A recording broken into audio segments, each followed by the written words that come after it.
Roddick urges Iga Swiatek to take advice from Jannik Sinner for dealing with doping controversy. Unlike Iga Swiatek, Jannik Sinner had to deal with less criticism during his doping controversy. Iga Swiatek recently served a 1-month doping ban after testing positive for a prohibited substance, trimetazidine, in an out-of-competition sample in August. Her defense was accepted by the ITIA that the test returned positive due to contamination of a regulated non-prescription medicine melatonin, which was manufactured and sold in Poland. The world number 2 reportedly consumed the medicine due to jet lag and sleep issues, and the ITIA deemed it as unintentional.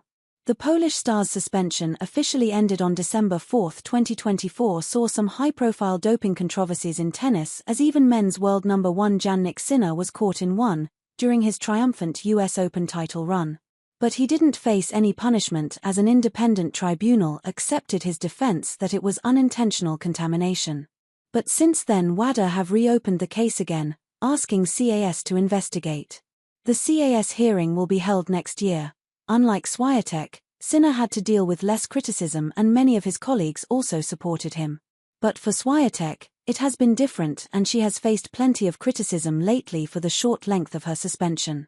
Speaking on a YouTube channel, former tennis player Roddick had some advice for Swiatek and asked to take some tips from Sinner in dealing with such situations. "If I am Iga, I am probably calling him and saying, are there any hacks that have helped you deal with it the way you have?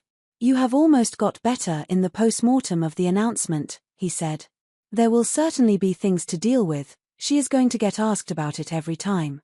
It will be as if whoever has asked the question hasn't been able to read her responses before, they are going to make her say it again and again. If I'm in her corner, I would just say, don't have a moment where you are exhausted by it, just be patient with the process and do what you have to do.